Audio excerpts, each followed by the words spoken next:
I appreciated Glenn's many yes and no questions. I have a quote for you, which I'm sure you'll give a big yes to.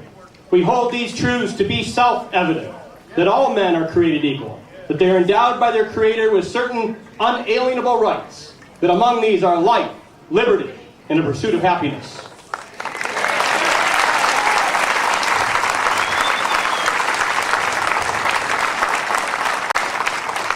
Tonight there'll be several veterans on the stage. Glenn already spoke as a veteran. Kim Stolfer, who, not just a former Marine, but Marines are always Marines. So Kim served in the Marines, and I served in the United States Army from 1980 to 1984 on active duty. And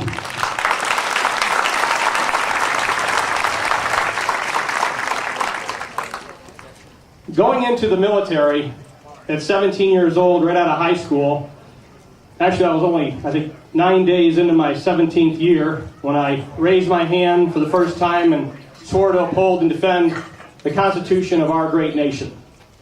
And that's what every soldier, airman, Marine, sailor, every elected official takes that oath, and they swear to uphold and defend the Constitution of our great nation. When someone goes into the military service, they are not going into the service to defend just their home, or their family, or their Mustang, as I had sitting at home waiting for me, or their siblings, or their parents. They're going in to defend a way of life, an idea that's been embodied within the United States Constitution. Ideas that were formulated in the Declaration of Independence. When I went into the United States Army, I was sent to Germany shortly after I finished all of my training and served on the east and west German border. I was stationed about 30 kilometers from the border in a surface-to-air missile unit, and we had regular engagements, regular activity with the East Germans, with the Warsaw Pact nations as they tested our operations, tested our radar to make sure that we were on our toes in case they decided to come into West Germany, and in case the balloon went up. We had many engagements with them that would never go reported because they were all during peacetime. We had a lot of scouts on the border.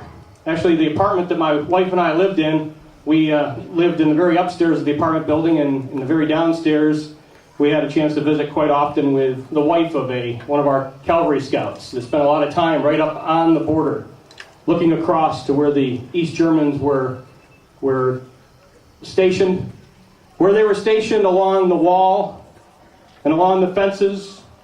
And when you went to the border, you could see the wall, you could see the fences, and the fences weren't positioned so to keep anybody out. They were positioned to keep people in. You could see the German shepherds that they had.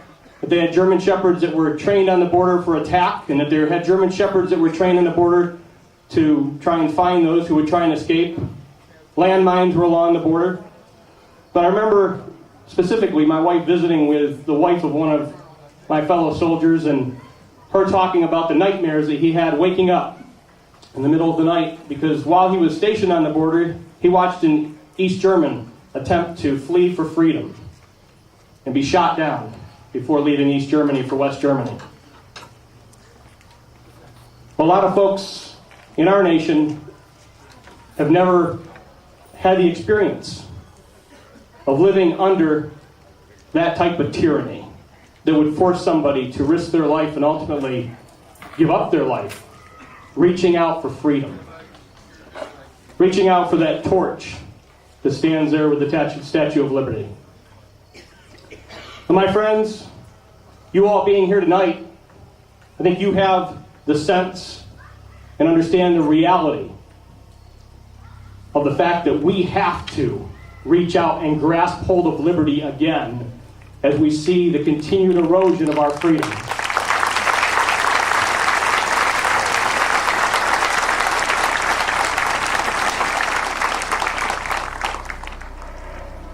And I serve and represent my constituency at the state level of our government, where there's constant attacks on our freedom. Whether it's from the judicial branch, or the executive branch? The judicial branch who makes law from the bench, or the executive branch that does as Clinton's administration did so often and thought was so cool, to be able to change the law with a sweep of a pen? Ed Rendell, since he's come into office over the last 6 years, has increased welfare spending by over $4 billion a year. Now we're here tonight, mainly the energy has been generated out of opposition to spending trillions of dollars. But billions are still a lot of money, right? And some of the people in Harrisburg really don't think so. As they've increased welfare and tried to dip further and further into your pocket, spending more than $4 billion a year now on welfare. You've probably seen some of the articles on the fraud that's rampant throughout the welfare system that's been exposed by the Auditor General, and one audit after another this year. But we need all of you to carry this energy through to next year's elections and the year after and the year after. In fact, you can start with this year's elections, because I'm sure many of you know that we have elections coming up in November.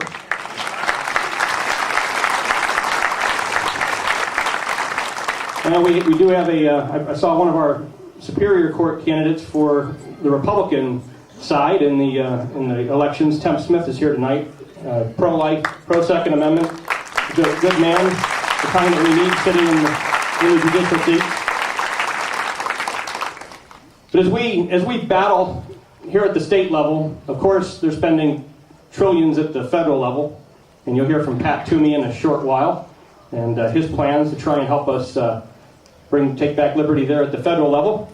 But we have a responsibility as citizens. I took an oath to uphold and defend the Constitution, and I don't see that oath as having ever expired.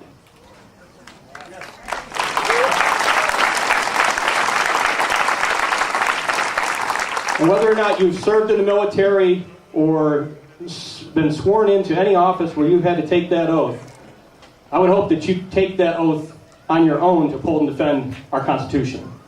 Because we need you to be energized for the upcoming elections.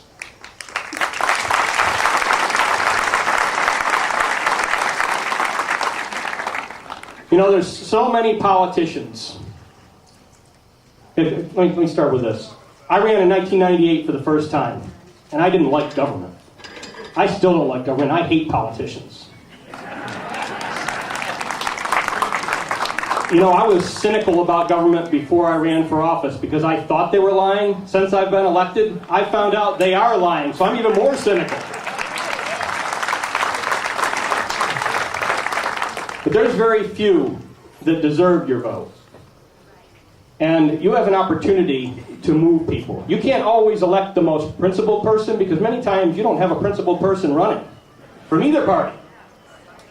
So if you don't have a principled person, your next best thing to being there is making sure that you can strike some fear into them, or hope into them, to get your vote, and make sure that you hold them accountable to do the right thing, and make sure that they defend your freedom in office and they uphold their oath of office.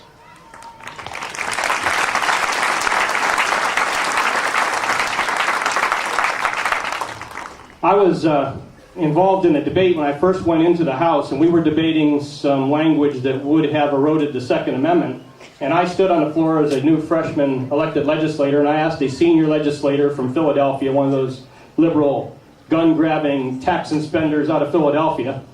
I asked him if he'd actually read Article 1, Section 21 of the Pennsylvania Constitution and the Second Amendment of the U.S. Constitution. And after this man had been sworn in at that point probably 8 to 10 times, his answer to me, as having read those sections of those two constitutions of Pennsylvania and the U.S., you know what his answer was? No. He'd said no. I couldn't hardly believe it. I had a smart aleck answer ready for him. If he'd said yes, I was going to ask him if, he understood shall not be questioned the same as Clinton understood is. I never had the opportunity to deliver that because he said no. I had to ask him a second time. Did I hear you right? He asked me to re-ask the question and said no once again. My friends, there are many that are elected, many asking for your vote. And when they're sworn into office, they have no intention of upholding and defending the Constitution. They don't read the documents, and even if they do, many of them have no intention of reading it.